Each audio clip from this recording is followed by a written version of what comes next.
경기 침체를 타고 최근 불법 채권 추심이 기승을 부리고 있습니다.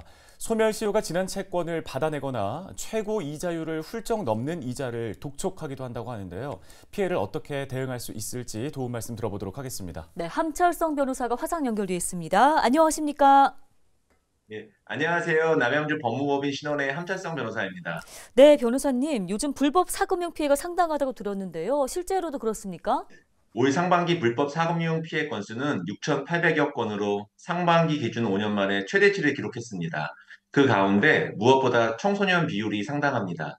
10만 원 안팎의 소액을 이틀에서 일주일간 단기간 빌려주는 대신 이자는 20%에서 50% 수준으로, 더 나아가 연간 이자율 1000% 이상으로 최대 5,000%가 넘는 경우가 적발되기도 해 학부모님들의 각별한 주의가 필요한 시점입니다. 네, 빚 독촉은 사실 일상을 무너뜨릴 수 있습니다. 실제로 피해가 발생했을 때 구제받을 수 있는 방법이 있을까요? 불법 채권 출신 피해를 입거나 피해 우려가 있는 경우, 법정 최고금리 초과 대출을 받은 경우 피해자가 금감원 홈페이지 불법 사금융 신고세타 또는 대한법률구조공단을 통해 신청하면 변호사 지원을 통해 채무자 대리와 소송 등을 무료로 제공합니다.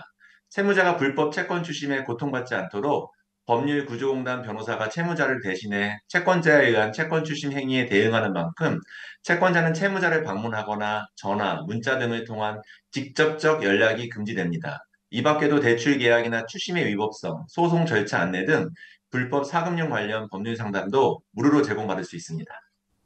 예, 결국 불법 사금융 피해 예방을 위한 방법을 잘 알아야 될 텐데 돈 빌릴 때 좀 어떤 점들을 주의 깊게 살펴봐야 할까요? 저신용자 등 금융권에서 대출이 불가피한 경우라도 이용 가능한 정책 서민금융 상품이 있는지 여부를 먼저 꼭 확인할 필요가 있습니다. 그런데도 불가피하게 대부업을 이용하는 경우 등록업체인지 사전 확인한 뒤 법정 최고금리를 초과하는지 여부를 꼼꼼히 체크해 봐야 합니다.